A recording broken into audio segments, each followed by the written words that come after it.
큰 바위가 바람에 흔들리지 않는 것처럼 지혜로운 사람은 어떤 칭찬과 비방에도 흔들리지 않는다. 지혜로운 사람 이야기 80일. 타인의 평가에 흔들리지 말라. 부처님 제세시 신장이 매우 작은 비구가 있었다. 기원정사의 비구들 가운데 밧띠아 비구의 키가 제일 작았다. 주변에서는 그를 난쟁이라고 불렀다. 이 비구는 천성이 너그럽고 성격이 활달해서 어느 누가 장난스러운 말을 해도 자연스럽게 넘겼다. 그런데 지나치게 도를 넘는 이들이 있었다. 밧띠아 비구보다 법납이 한참 후배인 스님들까지 그를 난쟁이라고 부르며 머리를 쓰다듬기까지 했다. 여기까지는 그래도 괜찮았다. 그러나 아직 비구도 되지 못한 사미들까지 그에게 장난을 쳤다. 법납의 고화를 막론하고 밧띠아 비구의 귀와 코를 비틀기도 하고 손으로 툭툭 치거나 발로 차는 경우도 있었다. 그러면서 아저씨 비구 생활을 할 만합니까? 작은 키에 수행 생활이 만족스러운가요?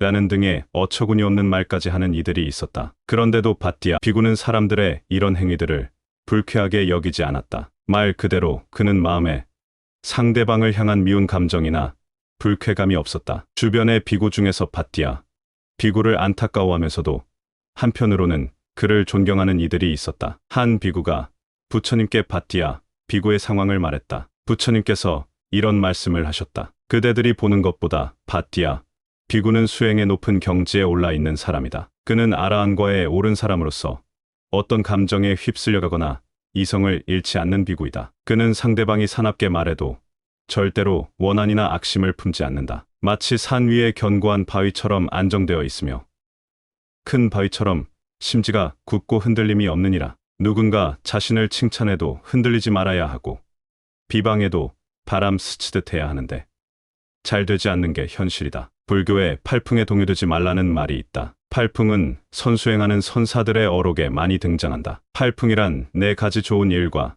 네 가지 나쁜 일을 뜻한다. 이는 자신에게 이로운 것, 쇠는 자신에게 불리한 것, 회는 남으로부터 나쁜 평판을 듣는 것, 예는 남으로부터 좋은 평판을 듣거나 명예로운 일을 겪는 것, 칭은 남으로부터 칭찬받는 것, 기는 남으로부터 속임을 당하거나 비판받는 것, 고는 고통스러운 일을 당하는 것, 락은 즐거운 일이다. 인생 팔풍에 흔들리지 않는 법. 앞에서 언급했듯 송나라 때 소동파는 참선에 관심이 많아 스님들과 교류가 많았다. 한 번은 소동파가 부린 요원 선사에게 자신이 참선해서 깨달음의 높은 경지에 올랐음을 과시하는 시 한 수를 지어 하인에게 보냈다. 하늘 가운데 하늘이신 분께 머리 숙여 절하오니 한 줄기 빛으로 천하를 비추시네. 팔풍이 불어도 흔들리지 않고 자금련에 단정히 앉아 계시네. 자신이 부처님께 절을 올려 부처님의 광명을 받았으며 현재 자신의 마음 상태가 팔풍에도 흔들리지 않는다고 하였다. 그러면서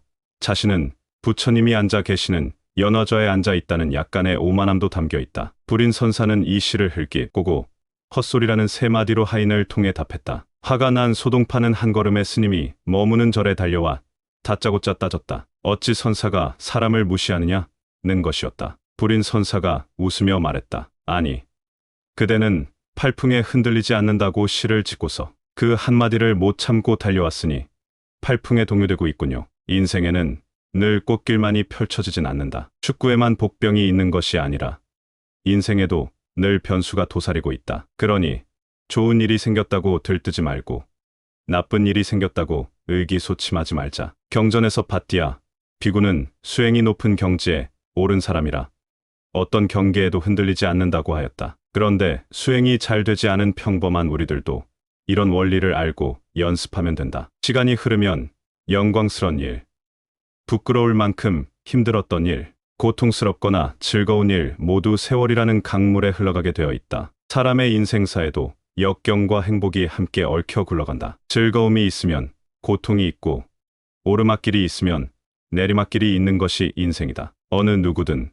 고난과 내리막길보다는 행복과 오르막길을 선호한다. 그런데 어찌 이것이 뜻대로 되겠는가?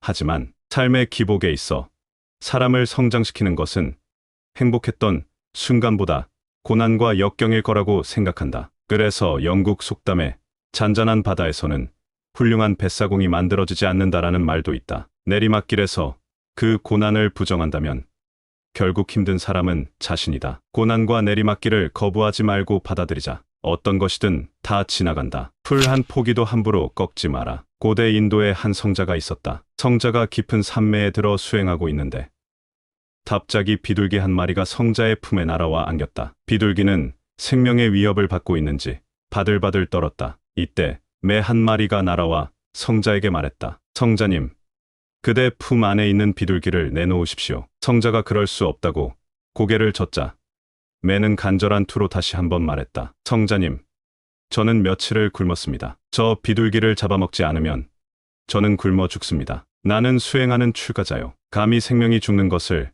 뻔히 알면서 내어놓을 수는 없습니다. 당신은 참으로 어리석군요. 당신이 비둘기를 지키는 것은 훌륭한 일이지만 나는 굶어 죽어야 합니다. 수행자가 어떻게 해야 두 생명을 모두 살릴 수 있을지 고민하는데 매가 먼저 성자에게 말했다. 그러면 성자님께서 비둘기 무게만큼의 살코기를 떼어 주십시오. 살코기라면 산목숨을 죽이지 않고는 얻을 수 없으니 내 몸의 일부를 떼어 주겠습니다. 성자가 저울 한쪽에 비둘기를 올려놓고 다른 한쪽에 자신의 허벅지 일부를 잘라 올렸다. 그 정도면 충분히 비둘기의 몸무게와 같을 거라고 생각했으나 비둘기 쪽이 더 무거웠다. 성자는 할 수 없이 다른 쪽 허벅지도 잘라 올렸는데 여전히 비둘기가 더 무거웠다. 성자가 연이어 자신의 다른 부위 살을 잘라 올린 뒤에도 비둘기가 훨씬 무거웠다. 성자는 할 수 없이 자신이 직접 저울 위에 올라갔다. 그제야 비둘기 무게와 똑같아졌다. 이런 성자의 모습에 감동을 받은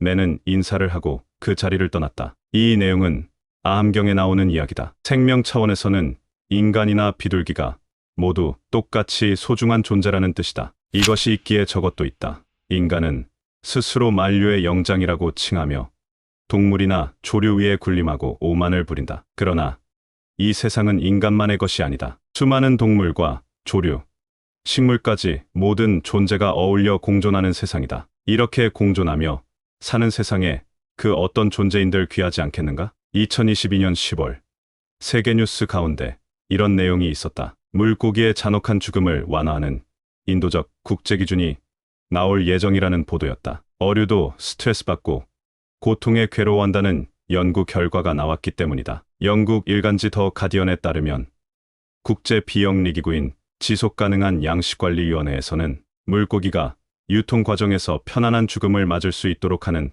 어류 복지기준 초안을 검토 중이라고 한다. 즉, 물고기를 죽이기 전 미리 기절시켜 죽을 때의 물리적 고통, 스트레스, 불안을 덜어주는 것이 이번 안의 핵심이다. 덧붙이자면 이 내용은 10여 년 전에도 유럽연합에서 과학적으로 증명되었던 사항이다. 열반경에서는 초목국 토인 무정물도 다 성불한다라고 하였다. 물고기보다 더 느끼지 않을 것 같은 초목도 고통을 느끼는 법이다. 그러니까 이 세상에 그 어떤 존재이든 귀중하지 않은 존재는 없다. 2010년 열반한 법정 스님께서 제자들에게 남긴 유언 중에 화장하고 남은 채는 평소 가꾸던 오두막들의 꽃밭에다 뿌려달라라는 내용이 있다. 스님께서 살아생전 꽃들이 당신에게 예쁜 모습을 공양 올렸으니 당신의 화장한 재도 비료가 되어 꽃들에게 감사한다는 뜻이었다고 본다. 조선 중기의 고한 스님 역시 제자들에게 답이하지 말고 시신을 숲속에 갖다 버려 새와 짐승에게